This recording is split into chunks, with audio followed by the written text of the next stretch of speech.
Welcome back, everyone, to the Skin Deep podcast. This is your go-to source for everything skin health and self-care, especially when it comes to eczema, dermatitis, and sensitive skin conditions.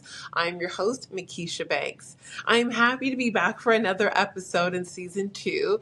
Like I said in the last episode, I feel great in terms of making time to get better and be on my skin healing journey. It was a long period of time since I've done an episode. I think it was maybe like half a year, like 6 months or so, but maybe longer than that. But it feels good that I took the time to do that because I feel much better in my skin.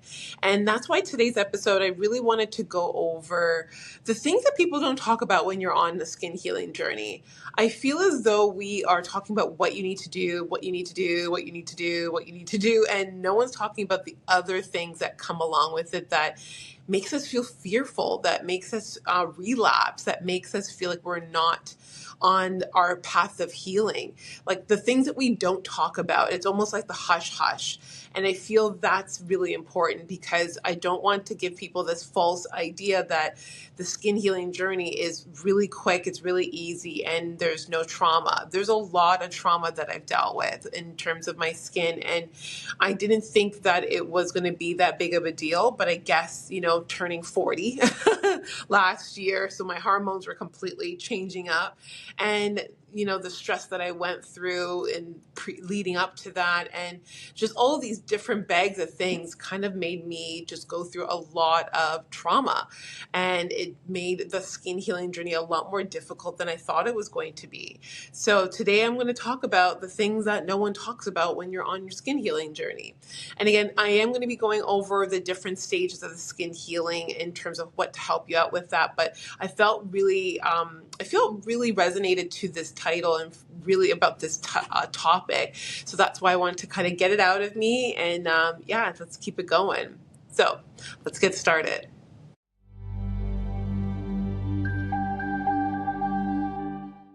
Right. So topic number 1 is the feeling of isolation. Isolation, I became very acquainted with. Like I was saying before, I said no to everybody. I didn't want to talk to anyone. I really took myself away from the social scene to just focus on myself, and I needed it. It was really, really important. But I think the one thing that was a little bit hard about it is the fact that it was a little too isolating. I do believe that you need to step away from people and places, things, everything in order for you to have growth, whether that is your personal career or if it is just overall body, skin, health, mental health. There's a thing about getting away from people. It helps you in terms of your energy field. You are not entangled with them. You're not influenced by them. You are completely in your own zone, your own cocoon.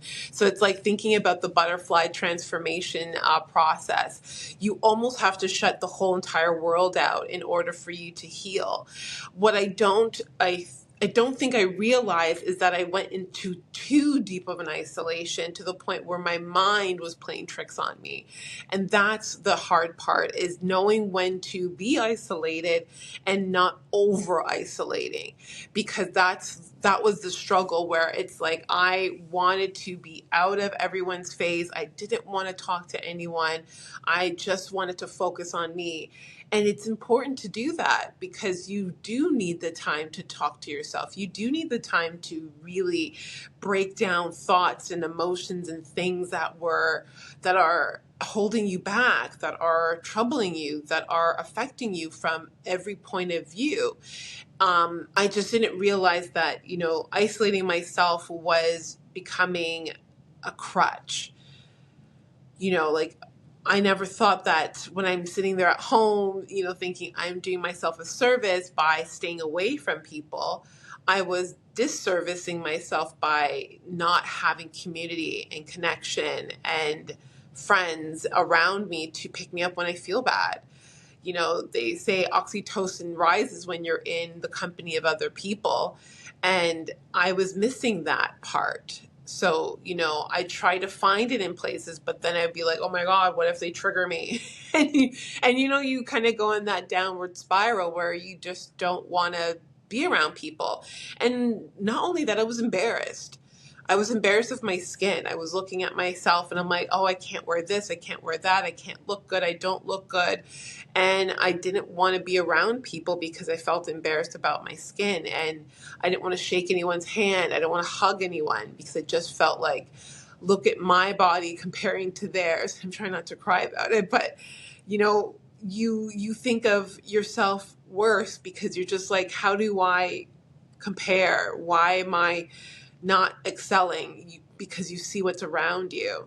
And that's a hard thing to do because you just want everything to be better. You want to have everything excelling in your life, and you're just looking around you and you feel like a failure to yourself, to others, maybe to your family or siblings or children, whatever you have, partner, and you just don't want to be around people. So that's why isolating yourself becomes easy, and it becomes consistent. It becomes your best friend. Being in the dark and just holding yourself away from the world feels great after a while. And that's where you have to kind of look at that pendulum swing of being like, okay, am I too far in isolation and holding myself away from people because of fear? Or is it because I'm truly being in isolation so that I can heal and not have the pressure of being outside dampening or damaging my healing process? So at some point in time, I felt like, okay, I can isolate, but I need to get out and have some connection. So every, week or every 2 weeks, I found, okay, let me find a way to be outside with family or friends, go for a coffee, and not really coffee, but like tea, like just have a connection with someone for about a half hour to an hour. And that's all I could produce. That's all I could give, would be like an hour at a time. Eventually it started to build up more momentum and so forth, but that's what I could do. And if you don't want to be around friends or family, find an online group, because I found an online Tai Chi group and Qigong where we did those things every morning. And that allowed me to have connection and connectivity. Going back to hot yoga allowed me to have that same thing, those connectivity with other people and resonating with people. But I know that once I was done that interaction with people, I was like, okay, got to go back in, got to recap, reevaluate, adjust myself, realign myself, and allow myself to just kind of digress after having that much connection. Because after a while, when you don't have connectivity with people and you go and see people, you get overstimulated easily and quickly. It's like your cup is full and overflowing, or flowing, or the opposite. It's empty. Your gas tank is empty and you just don't have any more energy to give.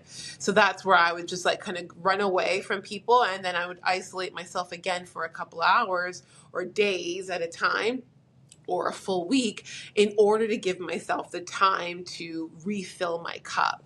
So, that's the number one thing I notice about people healing from eczema and dermatitis is the isolation. We literally go away in a cave and we don't want to have any connectivity with people because we're embarrassed, we're upset, we're in pain, we're uncomfortable, and overstimulate. Our nervous system is going out of whack, and it's the easiest thing for us to do, but it is also the easiest way for us to go into a depressive state because we're over isolating ourselves away from people. That's not healthy. So my encouragement is to, yes, isolate for your healing journey, but don't forget to get out at least once a week and connect with people. Talk on the phone with somebody for a little bit, just so that you can bring up that energy levels to help you on your healing journey, because relationships do help us heal. People help us heal. By ourselves, we can't heal the best. We can. It will just take extra long to do it. But when you are with other people, they can help you out on their journey. And it's up to us to not feel embarrassed about our journey, because if there are truly kind people and the people that we're meant to have in our lives, they'll know that what we're going through is hard, it's a struggle, and they'll support us in the most gentle, kind, loving way. So that is number one, isolation, and knowing when and how to isolate and in the right way. All right. Number two is emotional stress, also known as PTSD. Okay. Woo, wow. This one I could talk about for hours and hours about it because it is a very heavy topic. Emotional stress it's not only just, hmm, heavy, it is deep, it is traumatic, it is depressive, it is all in that and then some and a bag of tricks. Okay. Like, I can't believe how deep my trauma was until I started taking layers and layers and layers and layers of it off. One, I can say there's a lot of tools that are out there to help you with, emotional trauma or emotional stress, but it's part of why we have eczema. It's emotional stress and trauma. It's not just our gut. It's not just our food, but the gut is the reason why we have the issue because our emotions are stuck in our gut, in our stomach, right? And a lot of our nervous system connectivities are connected through the gut. So that's why we eat when we're emotionally unstable, when we feel emotional or we're crying. We want to eat because that's the area that's connected to our emotions. So it's one of those things that when you are dealing with trauma or emotional trauma, a lot of it has to do with, cleaning up our gut and so forth. But there's another thing that, we need to remember is that the things that we've been through lifetimes, and people might think this is too far out there, or even just when we were growing up and our exposure to our family members or parents, those things are still stuck in our cells. They are still, deep down in our tissue, in our fascia, and it is, the reason why we act the way we do, we feel the way we do, we, respond the way we do. And also why, we have the issues with our skin because our nervous system is connected to our skin. That's our first point of contact. That's where we, deal with things. So, when you feel irritated, where does it show? It shows up on our skin and then it shows it through our nerves.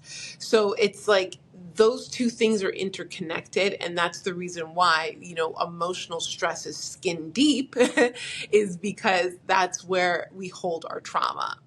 So let's get on to why what did I do? I found that the emotional trauma in the beginning, I used to, journal. Like, there's phases of dealing with your emotional trauma. That's what I think. That's what I really truly believe. There's a first phase of how you dealt with your things when you're growing in your 20s and your 30s, and it works for you. It works for you. But then there's a next level, especially if your trauma is much deeper. It's like we peeled the onion in the beginning, and then there's another layer of it, and then there's another layer of it, and then there's another layer of it. Excuse me.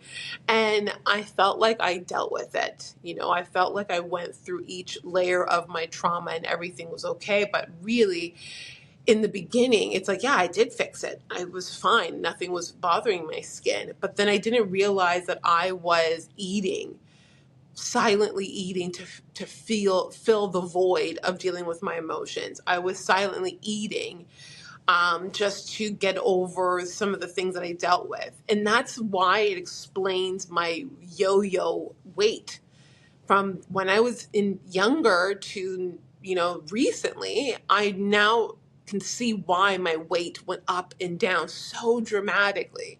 One year I'm 20 pounds over. One year I'm just right on track. The next year I'm 40 pounds over, and the next year I'm okay.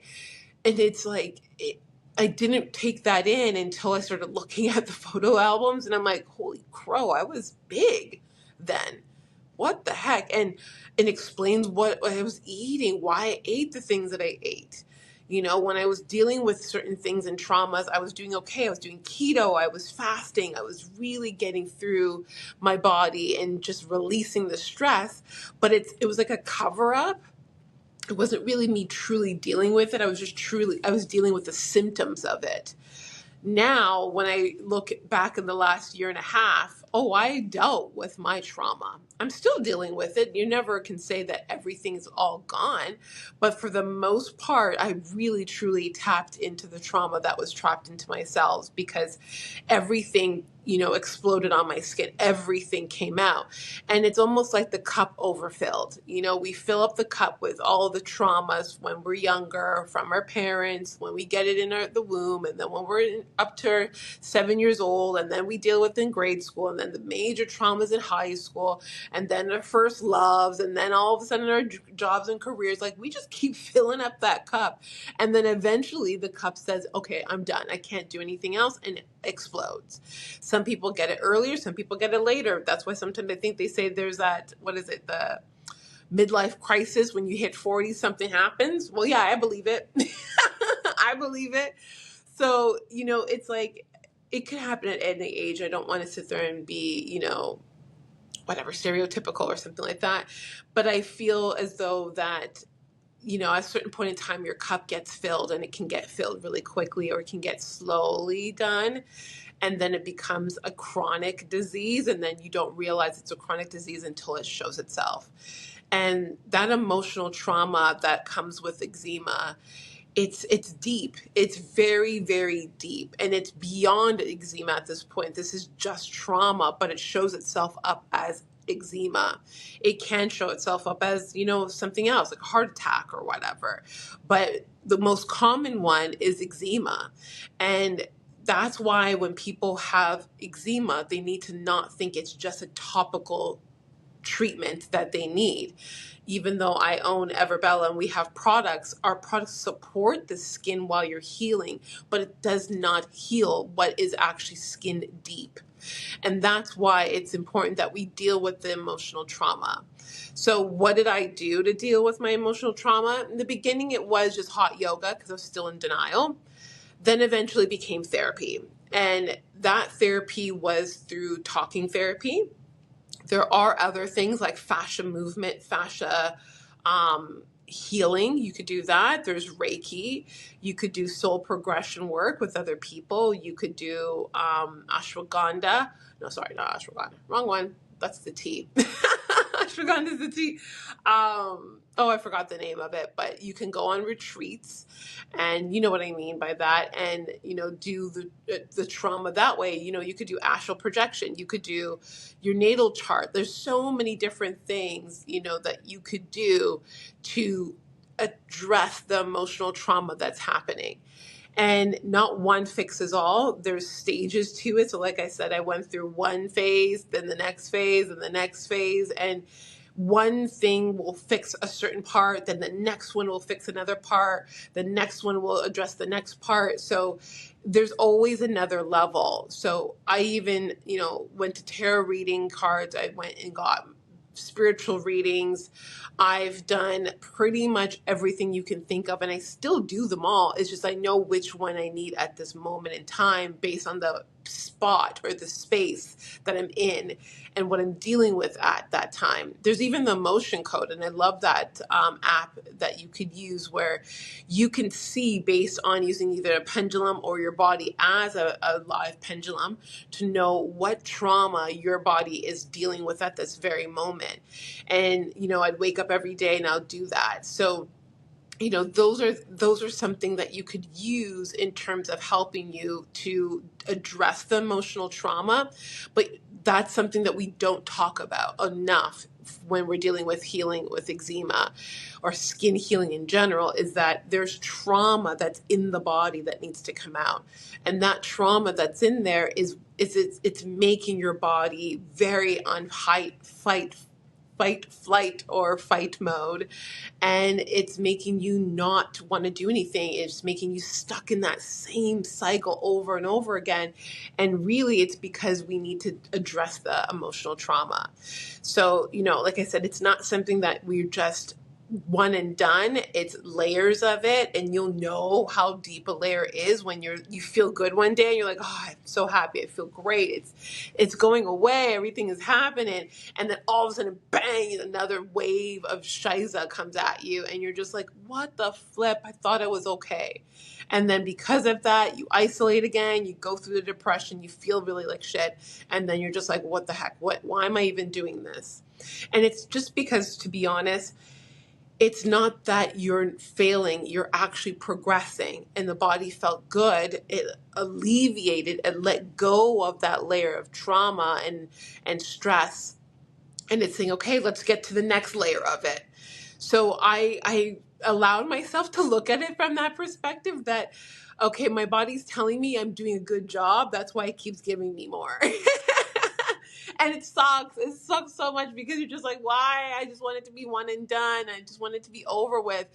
But it's integration. It's metabolizing. You are going through one phase, getting rid of it, integrating the lessons, integrating the good part, letting go of the negative part, and then after that, or integrating the negative part as well, and then the next phase comes, and then you do that same kind of rebut again, which is you metabolize it, you integrate it, you move through it, the next one comes. So it's a continuous stage of like progression. It's almost like they say it's like a video game. You go from one stage to the next one, and that's how you continuously start to feel better.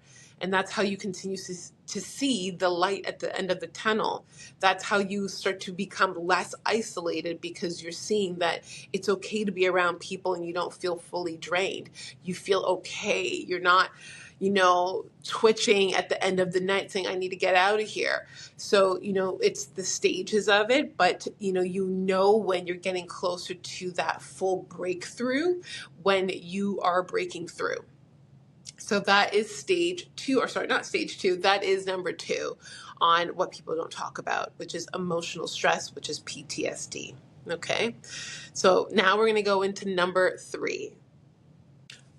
Okay, so number 3 is a bit of a doozy. It's almost similar to number 2, which is emotional stress, but number 3 is the fear of relapsing. Whew. So relapsing sucks, and it hurts, and it hurts, and it hurts, and it just feels like a whole bunch of nonsense. And it's more so fear itself, because as we know, fear isn't real. It's false evidence appearing real. That's what fear stands for. And we think that relapsing happens,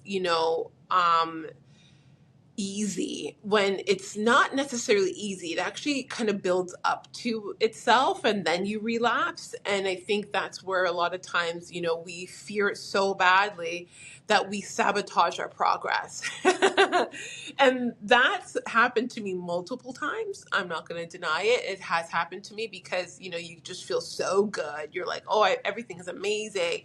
You start eating things, and then, you think about the relapse, and you're like, oh, no, it's okay. It's okay. You keep going, doing what you're doing, and then you're still thinking about the relapsing, right? But you still keep going, doing the things that you shouldn't be doing. And then before you know it, it happens. You do relapse. The skin itches. All of a sudden, all the things that you felt before start happening again. And you're like, look, see, I relapse. I'm never going to get better. This is always going to happen. When really, actually, no, you did it, accumulated over a few days, and then eventually it broke. So it's actually your own damn fault. So it sucks.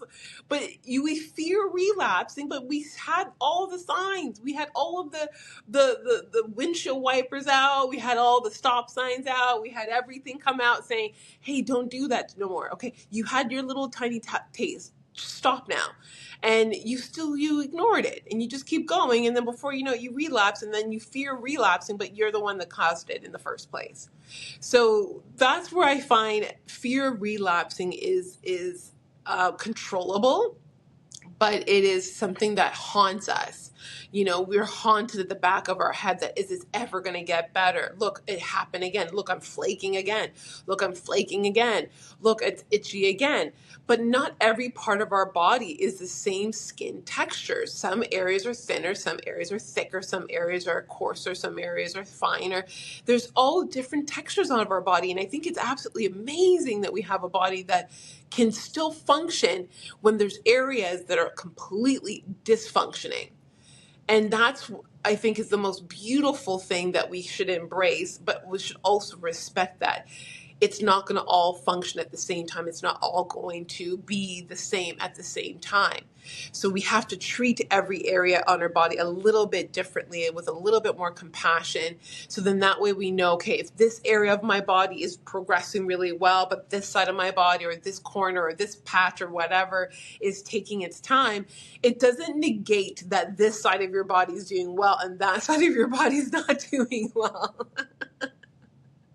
I'm laughing because I get upset because I look at my feet, I'll look at my hands, and I'm like, look at them, they're so terrible. But I'm not realizing my chest no longer has the eczema anymore.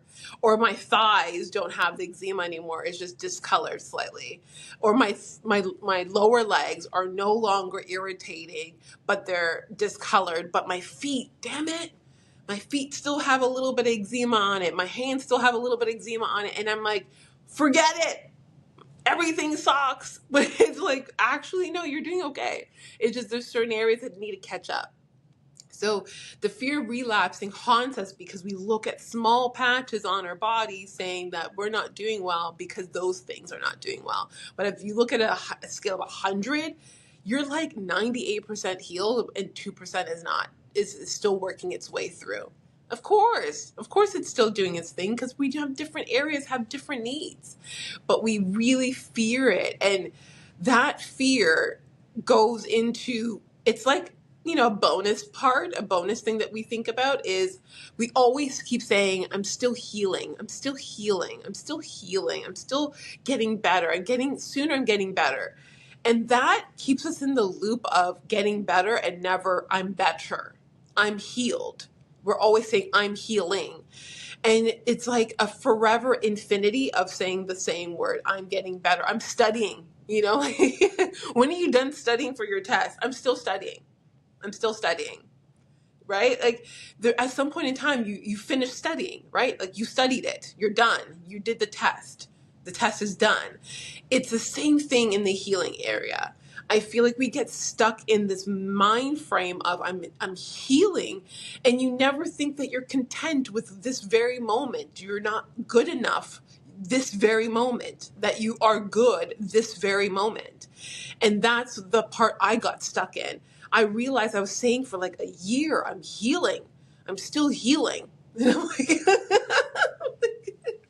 and it sounds like you're crazy because you're just saying the same thing every day to someone. How are you feeling? I'm still healing. How are you feeling? I'm still healing. How are you feeling? I'm still healing. As opposed to saying, I'm doing good. I'm doing great today. Today I'm doing great. And today I'm doing better than I was yesterday. Or today I'm not doing as bad. I'm not doing as well as yesterday, but I'm still good. I'm good. We have to put like a statement to our journey. We need to put a stop to saying I'm healing and just say, I'm on a journey, yes, but today I feel great. Today I'm good. Today I'm healed. I really am healed today. Tomorrow I'm going to heal some more. So we have to like get out of this idea that we're stuck in this spot, stuck in this space. We can't just be telling ourselves that we're never moving forward, because saying you're healing, you're not moving forward. You're in the same spot of just healing. You're not moving or progressing or improving. So you have to change your statement. You really do have to change your statement. I just think it's just really funny because it's a trap.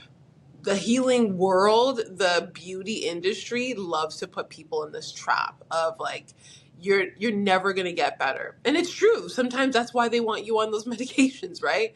They want you on those medications so that you're continuously in the cycle, in the loop of getting better, not getting better, getting better, not getting better, getting better, not getting better.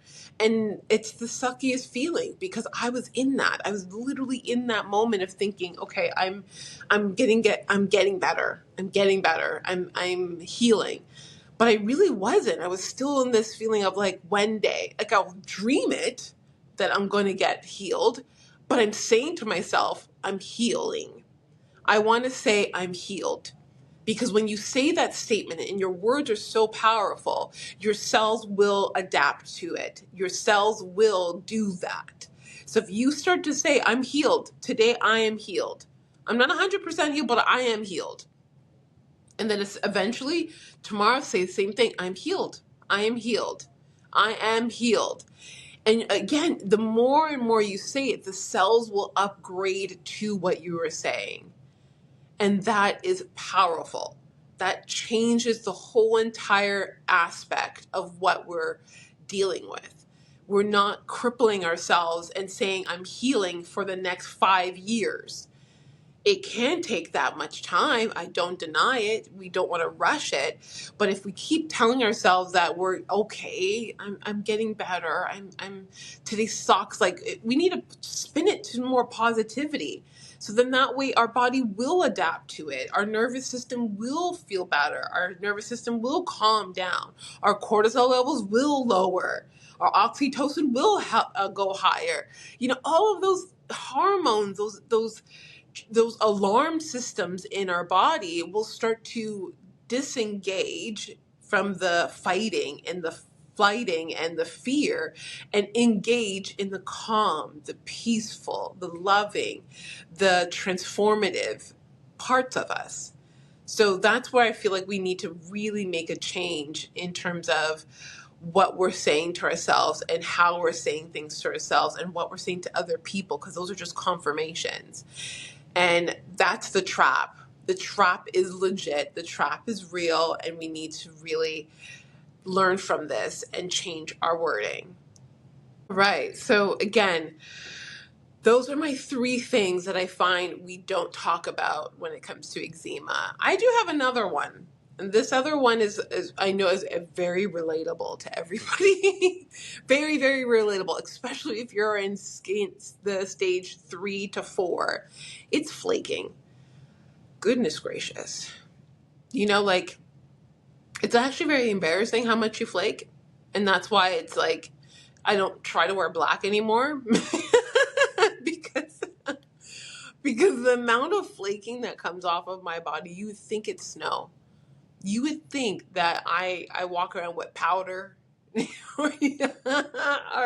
or salt. Like, you're just like, it's just, the flaking is intense, especially depending on how much, eczema has, showed up on your skin. The amount of flaking that happens, it's actually really embarrassing. And, you got to change your sheets almost every day or every other day. I'm vacuuming every day, sometimes twice a day. My clothes for work, I have like triple sets, because it's like, and you got to knock it out, turn it inside out and like shake it. So then that way, the amount of skin that comes off, it's not, dripping everywhere. It's ridiculous. And, I used to be so upset about it. I actually used to be depressed. I used to be really sad and look at all this freaking flaking. And I'd be so like on myself that I don't even, now I just laugh about it. I laugh about the flaking, because it's a sign, it's a positive sign that your skin is getting rid of the old and bringing in the new. It is the proliferation stage, the remodeling stage. That's the key things to those 2 stages, is the flaking. There's a difference with flaking and inflammation. In terms of the inflammation stage, that's a different type of flaking. When there's no redness, there's no sign of inflammation, no heat, but it's just dry and flaking, that's when you know you're in the good stages of healing. And that good stage, what I mean by good stage, is that your skin is trying to come back to its resiliency in terms of the thickness of the fascia or the thickness of the layers of the skin. That's what it's really trying to do. It's trying to thicken up that tissue. So, some days it's like, oh my gosh, I'm flaking again. Thank gosh I'm flaking again, because what's happening is those dead skins that are not connected to anything, they're flaking off so that the new skin that is bonded, that has elasticity in it, that has the right amount of collagen in it, that is being replaced. That is coming up to the surface. And the more it keeps doing that, the thicker the skin is going to be. And why we want thick skin, firm, nice, thick skin, is because if I cut myself, I'm not going to have some deep down lesion to the bone where you see that white marrow, right? So we need that thick skin again. So yes, the flaking stage sucks because you're just dripping everywhere like it's Christmas Eve. But it's amazing because it's indicators telling you my body is still healing. It's healed because it's giving me new skin. And that new skin is trying to, get rid of the old and be replaced with the new. It's just how we deal with the flaking is what matters the most, because I find a lot of people are dry brushing too much, or they're peeling it, like myself sometimes, or I pick at it. That's a bad thing. It's a bad trait. It's actually OCD. It's actually a really bad trait, and it can be addictive. That's the problem. It can actually be addictive, picking at your skin and scratching your skin, because, dry skin is not comfortable. Look at snakes when they're getting rid of that old skin. They scratch it off. They like vibrate and scratch it off, right? But, they do it one time and they're good. For us, we can't just take off one whole layer, and I would love to do that, but we can't. So, our way of doing it is to buff it off. So whether it's body scrubs or dry brushing, those are the two things that we need to use to do that. It's just unfortunately, we don't always go to the dry brush. We end up using our fingernails and wanting to scratch it because it's irritating. But that's the problem. We have to get away from scratching our skin with our hands and our nails and actually use other tools to help us with that. So dry brushing is a lot better because it makes you feel like you're scratching your skin, but you're really not. You're buffing it off. Or the dead sea salts, which we have in Everbella, is a dead sea salt scrub, which is great because it also has magnesium and minerals that's going to help your body replenish, the sodium in your skin that you need for your cells to be rehydrated. So that's why it's important to do bath soaking and to buff your skin with the dead sea salt, so that way you are gently removing what's needed to be removed, and then rehydrating the skin. The unfortunate part is a lot of people just dry brush their skin, shower, and then that's it. But then your skin is still dry because you're probably using really hot water on top of dry brushing, which is not replenishing the skin. It's just getting rid of the dead skin. And then the hot water dries out the skin. And then before you know it, you feel uncomfortable, tight, and scaly. So that's why it's really important when you're in the proliferation stage and the maturation stage. Sorry, it's the same thing. In the remodeling stage, it is to do a lot of baths, a lot of it's not hot, but like warm baths with dead sea salt scrubs, because you're replenishing the skin. It's rehydrating, it's moisturizing, and then you feel less itchy when you're done your shower.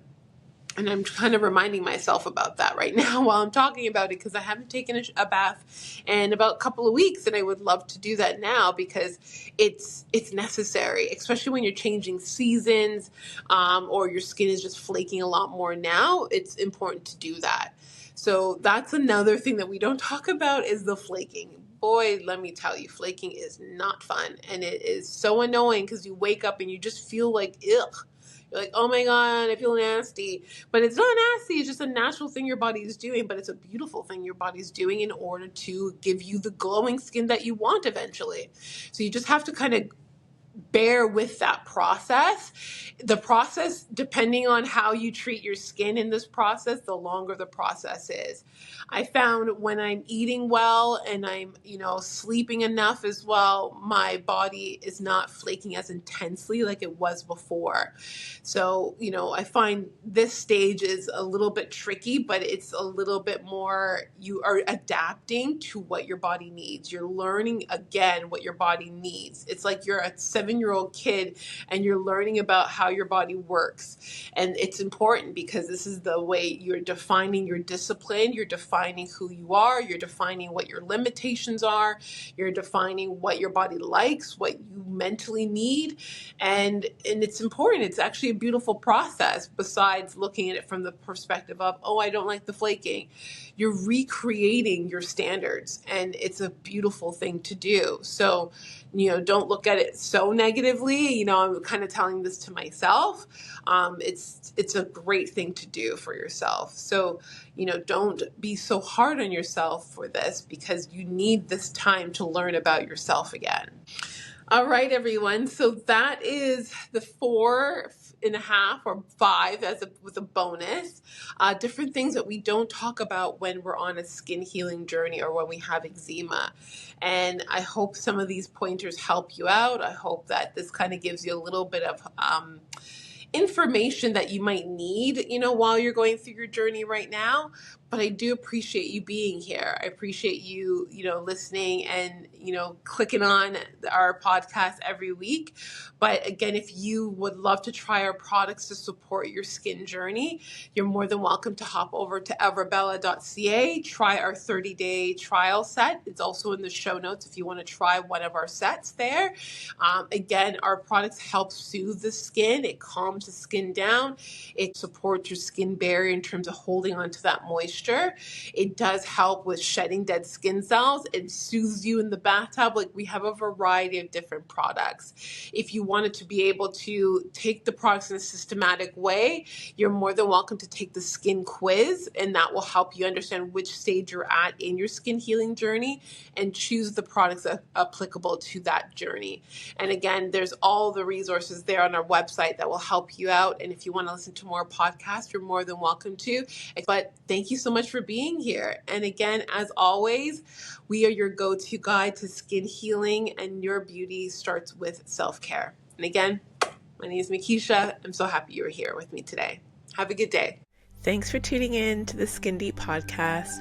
Don't forget to download your free guide to our 10 hacks to great skin.